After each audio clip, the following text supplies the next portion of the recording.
Assalamualaikum warahmatullahi wabarakatuh. Saya Hafiza, NIM 1816030095. Baiklah, saya di sini akan menjawab pertanyaan tugas dari e-bisnis. Baiklah, di sini saya akan menjelaskan apa hubungan e-bisnis dengan e-commerce, e-government, dan e-learning. Baiklah, yang pertama e-bisnis. E-bisnis adalah praktek pelaksanaan dan pengelolaan proses bisnis utama seperti perancangan produk, pengelolaan pasokan bahan baku, manufaktur, penjualan, pemenuhan pesanan, dan penyediaan servis melalui penggunaan teknologi komunikasi, komputer, dan data yang telah terkomputerisasi. E-bisnis meliputi semua hal yang harus dilakukan menggunakan teknologi informasi dan komunikasi untuk melakukan kegiatan bisnis antar organisasi maupun dari organisasi ke konsumen. Baiklah, yang kedua, e-government. E-government mengacu kepada penggunaan teknologi informasi oleh pemerintah untuk bertukar informasi dan pelayanan kepada penduduk, perusahaan-perusahaan, dan pemerintah lainnya. E-government dilakukan oleh pemerintah untuk menggunakan teknologi informasi. Teknologi informasi tersebut digunakan untuk mendukung proses bisnisnya berupa pertukaran informasi dan pelayanan kepada penduduk, perusahaan, dan pemerintah lainnya. E-government dapat memberikan keuntungan berupa kemudahan dalam pembuatan KTP, pembayaran pajak, penyediaan data demografi, dan sebagainya. Yang ketiga yaitu e-commerce. E-commerce adalah pembelian dan penjualan barang atau jasa melalui sistem elektronik seperti internet dan jaringan komputer lainnya. E-commerce adalah bagian dari e-bisnis karena adanya penggunaan teknologi informasi berupa internet dan jaringan komputer lainnya untuk menjalankan proses bisnis utama berupa pembelian dan penjualan. Yang keempat yaitu e-learning. E-learning adalah istilah payung yang menggambarkan pembelajaran yang dilakukan menggunakan komputer. Biasanya terkoneksi dengan jaringan dan memberikan kita kesempatan untuk belajar hampir setiap waktu dan dimanapun. Dapat kita tarik kesimpulan dari perbedaan e-bisnis, e-commerce, e-learning, dan e-government memiliki arti yang sama, yaitu suatu kegiatan bisnis yang dilakukan seseorang atau lebih melalui jasa internet.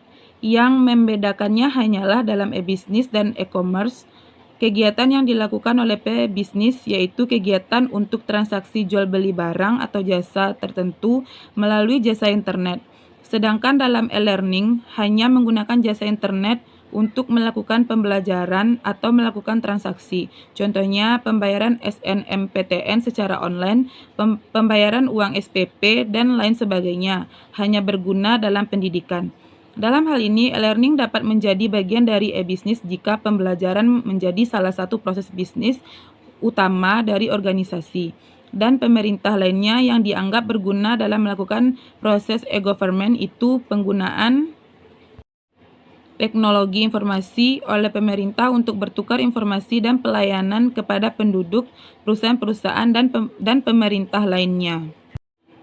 Selanjutnya pertanyaan yang kedua. Menurut Anda, dalam kondisi sekarang ini, bisnis apa yang akan Anda pilih, terutama bisnis yang berhubungan dengan komputer atau teknologi informasi? Baiklah, saya akan memilih 3 bisnis ini. Yang pertama, jasa pembuatan website. Website saat ini banyak digunakan dan diakses oleh seluruh orang di dunia, sehingga kebutuhan akan jasa pembuatan website semakin berkembang pesat. Kita dapat mencoba peruntungan bisnis tersebut dengan menjadi seorang web programmer. Dibutuhkan skill khusus untuk memahami bahasa programan, algoritma, dan struktur data sebuah program. Keuntungan dari peluang usaha ini adalah mampu dikerjakan secara online dan tidak membutuhkan modal yang besar. Yang kedua yaitu jasa servis komputer atau PC. Jika kita memiliki bakat dan minat dalam urusan perbaikan perangkat komputer, tidak ada salahnya untuk mencoba peluang usaha online ini tanpa membutuhkan modal yang sangat besar. Cukup dengan kemampuan teknis dan memiliki beberapa peralatan khusus saja, kita dapat menghasilkan keuntungan yang cukup signifikan. Kita dapat memanfaatkan minat dan kalian kita untuk dapat menjadi sebuah pekerjaan baru yang sesuai dengan passion kita. Yang ketiga adalah berjualan perangkat lunak atau software. Kebutuhan akan perangkat lunak tentu terus mengalami peningkatan, terutama bagi sebagian orang yang ingin membeli sebuah software secara resmi yang disertai dengan lisensi. Kita dapat mencoba bisnis tersebut saat ini. Tentunya juga harus memiliki modal khusus seperti keahlian dalam melakukan instalasi perangkat lunak. Selain itu, juga kita harus memiliki kemampuan dan pengetahuan lebih tentang teknologi teknik, sehingga setiap konsumen yang tertarik dengan produk kita dapat memahami maksud dan penjelasan yang kita sampaikan.